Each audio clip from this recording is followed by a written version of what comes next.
إن الحمد لله نحمده ونستعينه ونستغفره ونعوذ بالله من شرور أنفسنا ومن سيئات أعمالنا من يهده الله فلا مضل له ومن يضلل فلا هادي له وأشهد أن لا إله إلا الله وحده لا شريك له وأشهد أن محمدا عبده ورسوله يا أيها الذين آمنوا اتقوا الله حق تقاته ولا تموتن إلا وأنتم مسلمون يا أيها الناس اتقوا ربكم الذي خلقكم من نفس واحدة وخلق منها زوجها وبث منهما رجالا كثيرا ونساء واتقوا الله الذي تساءلون به والأرحام إن الله كان عليكم رقيبا يا أيها الذين آمنوا اتقوا الله وقولوا قولا سديدا يصلح لكم أعمالكم ويغفر لكم ذنوبكم ومن يطع الله ورسوله فقد فاز فوزا عظيما أما بعد فإن أصدق الحديث كتاب الله وخير الهدى هدى محمد صلى الله عليه وسلم وشر الأمور محدثاتها وإن كل محدثة بدعة وكل بدعة ضلالة وكل ضلالة في النار عاذنا الله وإياكم منها.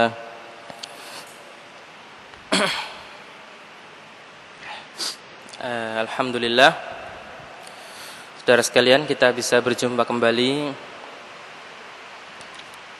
di tempat yang mulia ini. Tentunya dengan niatan mencari ilmu. Dalam hadis yang sangat panjang, Rasulullah SAW menyebutkan keutamaan orang yang mencari ilmu. Potongan hadisnya, man salaka tariqan yaltamisu fihi ilman, barang siapa berjalan menuju tempat di mana di situ mencari ilmu. Apa janji Allah? Sahhalallahu lahu bihi, ya. Dengan perbuatannya itu Allah akan mudahkan baginya tariqan ilal jannah, jalan menuju surga Allah. Bapak, saudara, yang tahu ini halal, ini haram akan terhindar dari dosa. Yang tahu ini wajib, ini sunnah, ya. Jadi tahu dalam beribadah. Tahu ini rukun, ini bukan. Jadi bisa membedakan sehingga tidak salah dalam beribadah. Dan ibadahnya pun benar. Ibadah yang benar tentunya diterima oleh Allah. Betapa ruginya seseorang yang beribadah hanya ikut-ikutan saja tanpa ilmu. Seumur hidup begitu, dia tidak tahu mana rukun, mana sunnah. Ya, akhirnya ibadahnya rusak. Ya. Ibadahnya rusak, fasad.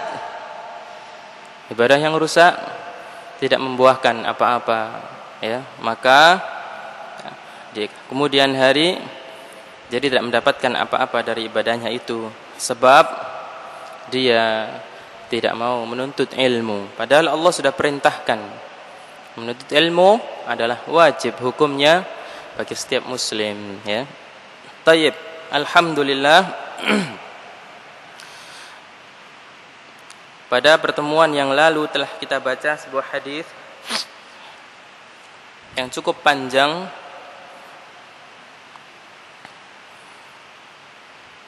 yang mana dalam hadis tersebut ada pesan buat kita semua. Di antaranya yang pertama, agar kita selalu berusaha istiqomah dalam beramal saleh dan mengikhlaskan amal itu agar amal itu diterima dan kita akan mendapatkan balasan dari amal tersebut.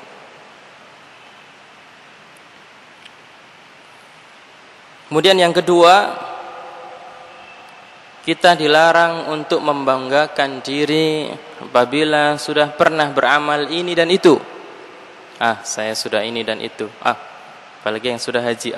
Sudah 30 kali saya haji. Yang satu umroh nggak bisa dihitung. Tidak perlu begitu. Saya sudah sehari baca Quran sekian. Tidak perlu merasa begitu. Karena apa? Hakikat dari amal kita adalah karena pertolongan dari Allah semata. Kalau Allah tak tolong kita, kita nggak akan bisa melakukannya. Maka semua yang terjadi yang baik-baik, syukurilah. Dalam hadits qudsi yang sangat panjang, kata Allah Ta'ala, Ya bna Adam, wahai anak Adam, apabila engkau mendapati amalmu, Masya Allah, bagus-bagus, ya, falyahmadillah, maka pujilah Allah. Ini Allah sendiri yang menyuruh. Kita ingat, kita bisa sholat berjamaah, alhamdulillah. Pujilah Allah. Mohon ampun kepada Allah apabila ada kekurangan-kekurangan, begitu seterusnya. Sebaliknya, bila ada di antara amalmu itu keburukan-keburukan, fala yalumanna illa nafsak. Maka jangan mencela siapa-siapa. Oh, ini gara-gara fulan, ini gara-gara dia, gara-gara situ. Tidak. Ya, jangan celah siapa-siapa. Yang salah adalah dirimu sendiri. Ya. Karena dalam setiap kesempatan Allah telah memberikan hidayah kepada kita. Baik kita rasakan maupun tidak. Naam. Alhamdulillah. Itulah hadis yang lalu. Hadis mengenai di sini bab al-khauf. Kita lanjutkan pada hadis yang kedua. Hadis riwayat Muslim. Hadisnya pendek.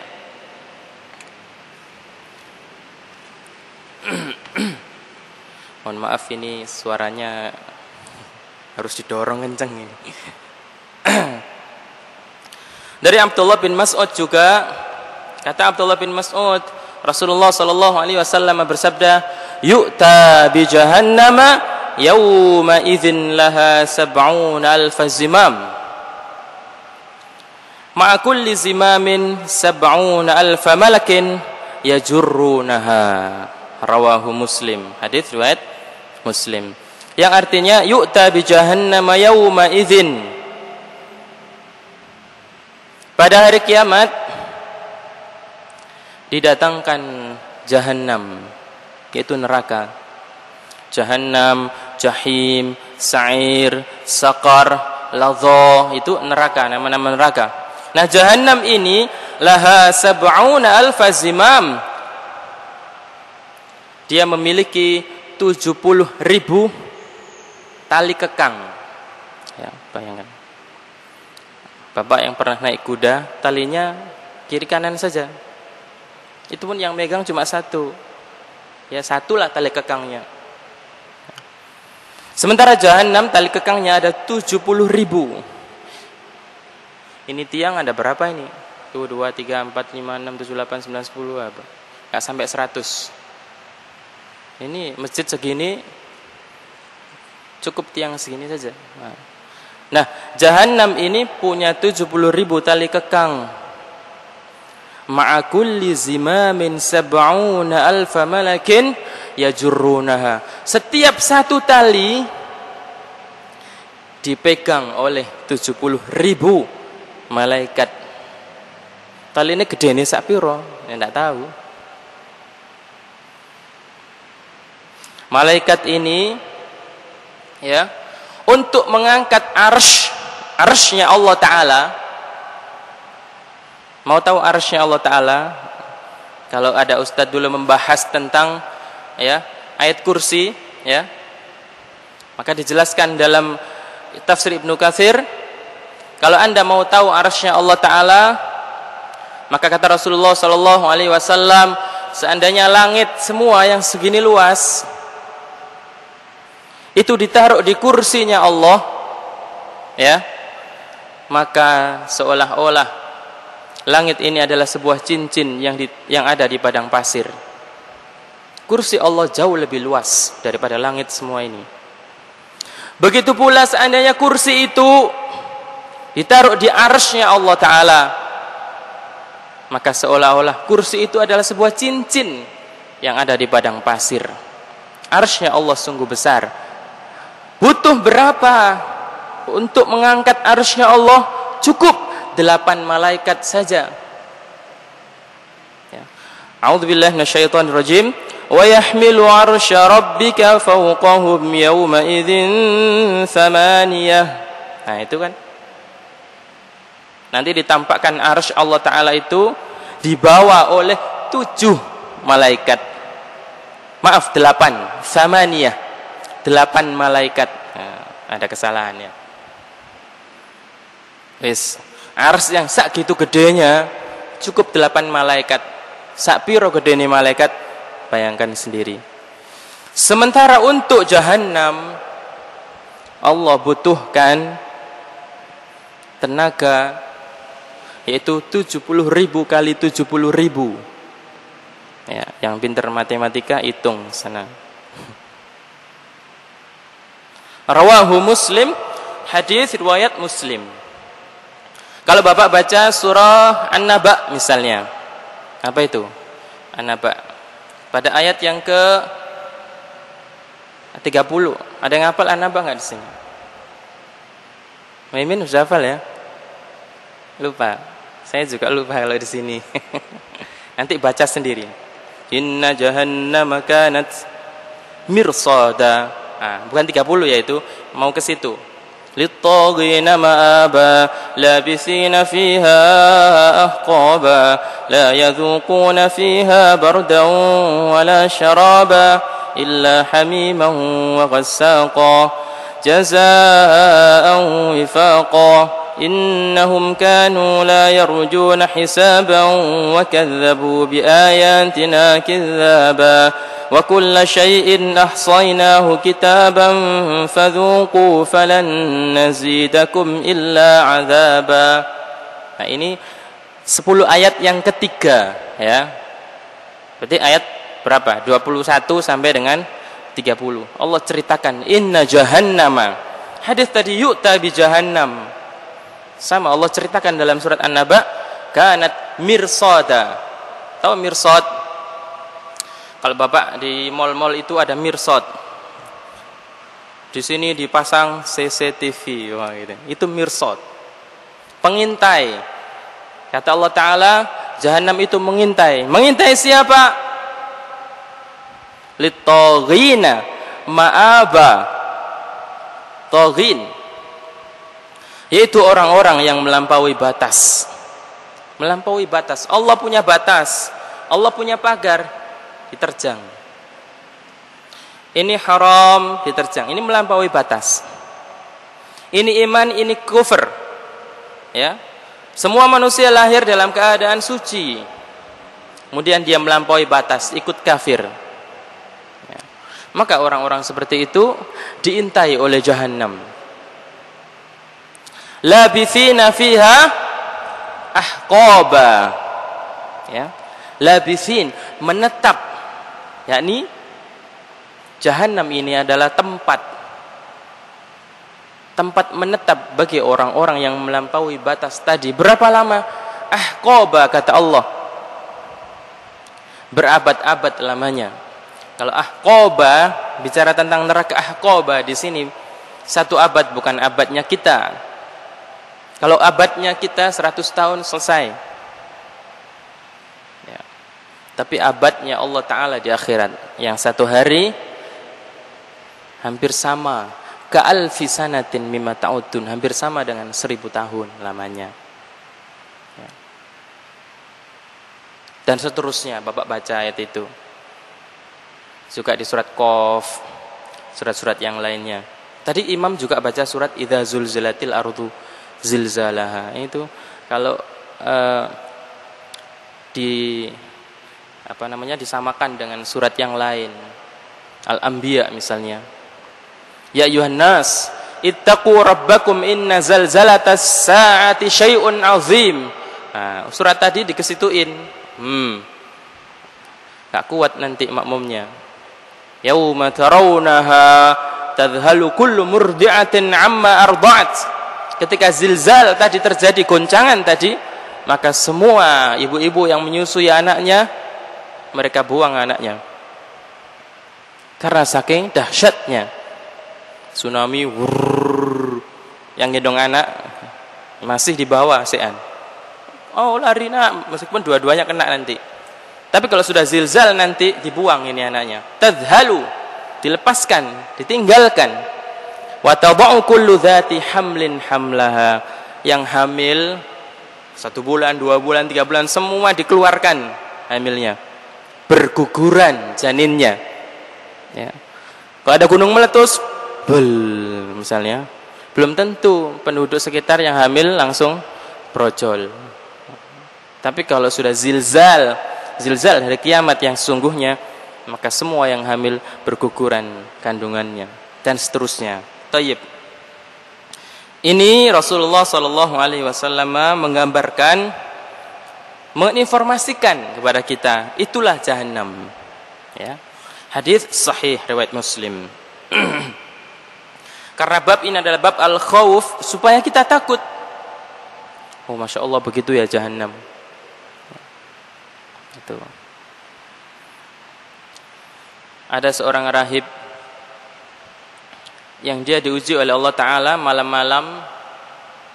Ya, ada perempuan cakep. Memang perempuan ini disuruh, ada orang yang nggak benar nyuruh datang ke rumahnya supaya nanti untuk menguji rahib ini, betul nggak dia soleh, jangan-jangan dia pura-pura baik di hadapan orang. Diuji betul. Si wanita ini mampir, ya, malam-malam disuruh sampai pagi di situ. Si rahib diam saja di rumah. Ternyata Allah takdirkan hujan pada malam itu, hujan deras sekali. Si wanita ini menggigil, dikasihkan kain supaya ini, malah kehujanan. Akhirnya disuruh masuk. Kata si perempuan, sukses saya, Allah mendukung saya. Mungkin begitu dalam hatinya. Betul, masuk di dalam. Si rahib tidur di situ masih. Satu kamar lah. Mulai orang-orang, kayaknya sukses ini kita. Ya. Akhirnya apa? Wanita ini mulai menggoda. Apa si rahib? Ingat jahanam. Ya, dalam kitab Taurat yang diajarkan oleh Nabi Musa. Dia menghadap ke lilin yang kecil. Ketika dia timbul syahwatnya, dia taruh jarinya. Kretek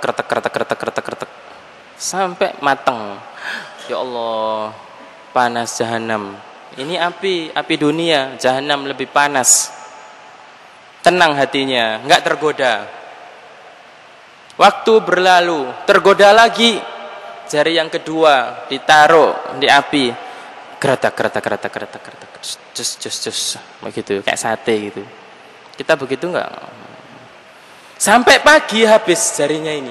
Allah, tidak sukses ini. Nah, kita Masya Allah, itu dia betul-betul ingin menjaga dirinya. Ya. Kalau kita ya nggak usah begitu, ingat sajalah cukup. Ya Allah, nggak jadi. Kalau perlu tolong. Tolong Pak, tolong. Dirampok gitu aja, supaya tidak ditolong. Tayyib. Hadis riwayat Muslim ya. Jadi itu hadis yang kedua, sudah jelas sekali ya. Kemudian Rasulullah Shallallahu Alaihi Wasallam di sini dalam hadis Bukhari Muslim menggambarkan ada satu orang yang ada di neraka itu, dia mendapatkan siksaan yang paling ringan,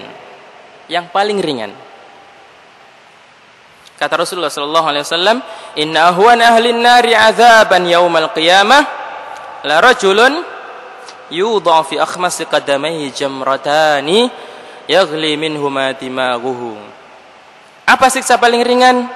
Yaitu kedua kakinya diberi sendal terompa dari api neraka jamroh. Jamroh itu bara. Yang buat sate itu jamroh namanya.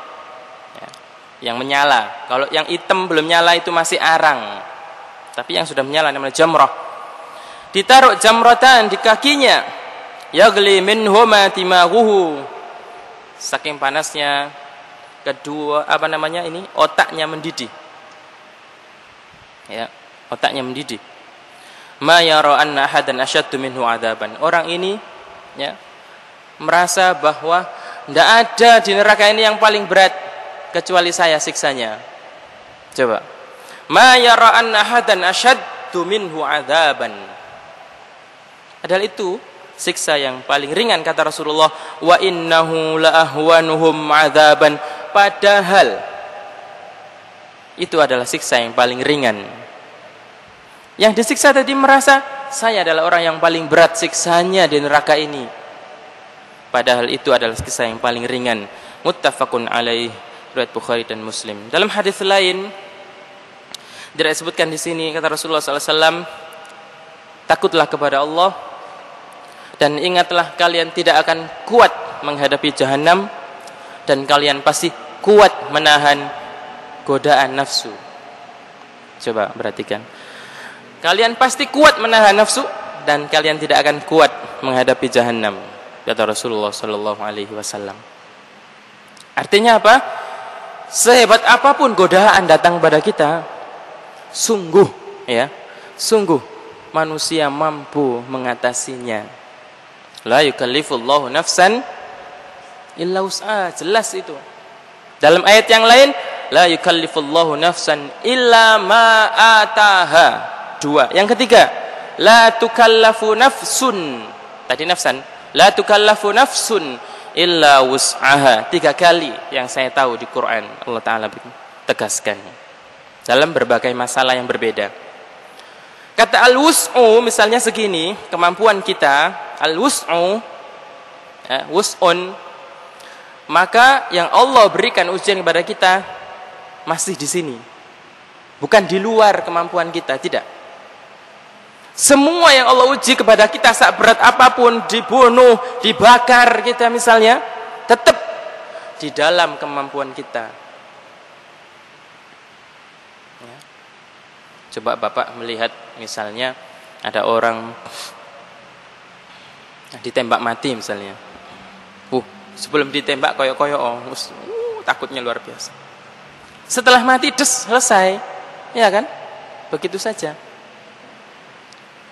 Bahkan kalau dia mukmin billah, ya kan? Karena Allah segala macam, tidak ada rasa sakit. Ya. Sebagaimana para sahabat yang akan mati di Gunung Uhud, mereka yang akan mati di Gunung Uhud karena perang Uhud, para sahabat kurang lebih 70 orang yang mati terbunuh. Mereka yang akan mati itu sudah mencium baunya surga. Baunya surga sudah tercium, sudah lupa semuanya. Bayangannya sudah ya. Jadi tertusuk pedang sudah terasa lagi. Bukan berarti bunuh saya, tidak. Mereka sedang berperang. Ya. Tapi ketika mau tertusuk itu Allah sudah kasih hiburan buat mereka. Jangankan yang begitu, ada anak di sini Pak jatuh dari atas itu, ada lantai 3, dulu nggak ada pagernya. Murid saya dulu logor nang situ. Tak tanya, anaknya ketawa-ketawa saja, padahal pingsan dia. Loh, kau ya apa kok bisa jatuh? Apa katanya? Jadi kayaknya saya itu peteng gitu. Jawabnya begitu saja. Sebelum jatuh itu peteng. Coba. Terus peteng dulu. Jadi jatuh itu tidak tahu dia kalau jatuh. Tahu-tahu dibawa orang begitu saja. Itu contoh. Itu nggak mati, masih hidup. Dan anaknya sekarang di SMA sudah. Masya Allah. Kalau saya jatuh dari lantai 3 ke situ ya lumayan brek gitu. Adik anaknya gemuk pisan. Gemuk anaknya emang. Ndak apa-apa kon. Ya sakit dikit Ustaz. Sakit dikit. Orang tuanya nangis-nangis ini. Anaknya diem tok ae, guyang-guyu. Nah itu. Sebelum jatuh itu sudah peteng dulu katanya dia. Loh kau ya apa? Ndak tahu peteng terus brek gitu saja. Loh coba. Ini. Taib. La yukallifullahu nafsan illa wus'aha. La tukallafu nafsun illa wus'aha. La yukallifullahu nafsan illa ma ataha. Taib. Itu hadis yang kedua. Ya. Hadis yang ketiga. Nah, jadi saya ulang lagi, hadis yang pertama Rasulullah bercerita tentang jahanam tadi yang punya 70.000 tali kekang. Setiap tali kekang dipegang oleh 70.000 malaikat. Ma'a kulli zimamin sab'una alfa malakin yazurrunaha. Itu hadis Muslim. Dan yang kedua, ya, ada seseorang di neraka pada hari kiamat nanti yang oleh Allah diberi siksa yang paling ringan, yaitu diberikan sendal dari bara api, kemudian mendidih otaknya, dan dia merasa dialah yang paling berat siksanya, padahal kata Rasulullah dia adalah orang yang paling ringan siksanya. Satu hadis lagi ini mengenai siksa di neraka, azab di neraka. Riwayat Muslim dari Samurah bin Jundub radhiyallahu anhu, kata Samurah, Nabi Allah yaitu Rasulullah Muhammad sallallahu alaihi wa alihi wasallam bersabda, di antara manusia nanti disiksa oleh Allah Ta'ala tentu karena kesalahan-kesalahannya di dunia. Apa? Man ta'khudhuhun naru ila ka'baihi. Ada yang siksanya cukup dengan api, ya, dibalutkan api sampai dengan kedua mata kakinya. Anggaplah sepatu, ya, pakai sepatu api. Kalau tadi yang paling ringan sendal itu kan segini tok, di bawah tok, ya. Makanya yudha fi akhmasi qadamai, di bawahnya, di bawah kaki gitu. Ada orang yang diberi api sampai menutup mata kakinya, sepatu lah kita sekarang ini. Wa minhum man ta'khudhu ila rukbatayhi, ada yang sampai kedua lututnya, sepatu boot mungkin, ya, orang-orang yang kerja di sawah itu kan pakai sepatu segini, mungkin segitu, ya. Tentu sesuai dengan amalnya, sesuai dengan perbuatannya, dosanya. Wa minhum man ta'khudhu ila hujzatihi. Hujzah, Bapak kalau sarungan nyantol di mana? Cantolannya itu namanya hujzah. Kalau ikat pinggang nyantol di mana? Itu namanya hujzah. Ada di sini tulang, ya. Posisinya lurus atau di bawah pusar secara bahasa. Ada yang diberi pakaian api neraka sampai segitu. Bayang no. Yang cuma di bawahnya saja sudah mendidih, apalagi yang sampai segitu. Waliyadzubillah. Masih ada lagi. Wa minhum man ta'khudhu ila tarqwatihi. Ada yang sampai pada tarqwah. Tarqwah ini tulang yang dekat leher ini ada dua. Tengah-tengahnya namanya sughar. Sughar ini kalau orang membunuh di sini, melayangkan pedang di sughar sini. Ada yang kalau di sini, ini kerongkongan, sughar di sini. Sampai di sini. Ya, sampai leher lah gampangannya. Rawahu Muslim. Nah, Rasulullah sallallahu alaihi wasallam cukup bilang begitu saja, sahabat sudah paham. Ya, mereka sudah takut, tidak berani untuk coba-coba. Nah, rawahu Muslim, hadis riwayat Muslim. Inilah, ya, 3 hadis yang bisa kita kaji pada malam hari ini mengenai al-khauf. Tentunya nanti al-khauf ini sebagaimana yang lalu telah kita jelaskan harus dibarengi juga dengan ar-raja. Ya. Kata Syekh Al-Utsaimin rahimahullahu taala, an la nai'as. Hendaklah kita ini tidak boleh putus asa. Janganlah berputus asa. Misalnya kita atau saya pribadi atau Anda semua, waduh saya dulu begini. Waduh ya apa? Dengar hadis ini sudah celaka, akhirnya tidak mau makan. Tidak. Jangan putus asa. Ya. Jangan berputus asa terhadap rahmat dan ampunan Allah Subhanahu wa taala. Ya. Tetapi juga jangan merasa saya pasti diampuni, tidak begitu terus. Kita harus takut kepada azab Allah, siksa Allah taala. Karena ini adalah salah satu ciri orang-orang beriman yang Allah janjikan surga. Walladzina hum min adzabi rabbihim musyfiqun. Orang mukmin ini selalu takut, musyfiq, takut, khawatir dengan azab Allah. Karena takut inilah sehingga dia bisa menjaga ketaatannya. Dia tidak mau coba-coba untuk menerjang batasan-batasan Allah Subhanahu wa ta'ala. Ini ciri orang mukmin. Ya. Yang Allah janjikan surga untuk mereka. Nah, dengan demikian maka kita harus terus berdoa. Ya. Dalam doa Nabi SAW di sini disebutkan dalam hadis Muslim, ada doa Nabi SAW, Allahumma musarrifal qulub, sarrif qalbi ila ta'atik. Atau dalam hadis yang lain riwayat At-Tirmizi, Allahumma muqallibal qulub, atau ya muqallibal qulub tsabbit qalbi ala dinik. Ya Allah yang membolak-balikkan hati, ya. Hati dibolak-balik. Sekarang seneng, nanti susah. Sekarang nyaman, nanti muring-muring, nanti gini, semangat, nanti turun lagi. Begitu, itu Allah semua yang bolak-balik. Maka Rasulullah SAW kata Syekh Utsaimin, hadza wa huwa nabi. Ini adalah Nabi SAW yang berdoa. Beliau minta kepada Allah agar ditetapkan hati selalu taat kepada Allah Ta'ala. Ya Allah yang membolak-balikkan hati, tetapkanlah hatiku di atas agamamu. Ya Allah yang membolak-balikkan hati, sarrif qalbi ila ta'atik. Sarrif, gerakkanlah hatiku ini, arahkanlah hatiku ini ila ta'atika, ya, menuju ketaatan terhadapmu. Ini Nabi SAW. Bagaimana dengan kita? Tentu lebih butuh lagi.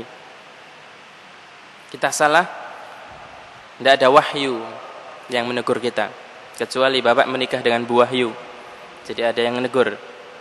Ya, tayyib, itulah doa Nabi SAW. Dan tentu kita berharap dengan pengajian seperti ini, ya, yang pertama dapat meningkatkan keimanan kita kepada Allah Ta'ala.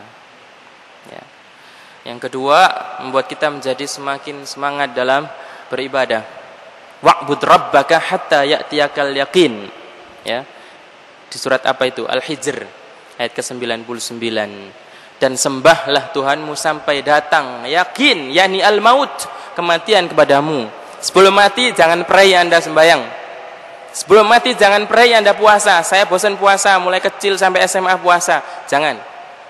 Sebelum mati jangan pray Anda baca Quran. Ya. Sebelum mati jangan pray Anda berbuat kebaikan. Ya. Dan marilah kita berdoa agar Allah Ta'ala mengakhiri hidup kita ini dengan husnul khatimah. Amin Allahumma amin. Subhanakallahumma wa bihamdika asyhadu an la ilaha illa anta astaghfiruka wa atubu ilaik. Wa sallallahu ala Muhammadin wa ala alihi wa ashabi ajma'in. Wa akhiru da'wana alhamdulillahi rabbil alamin. Wassalamualaikum warahmatullahi wabarakatuh.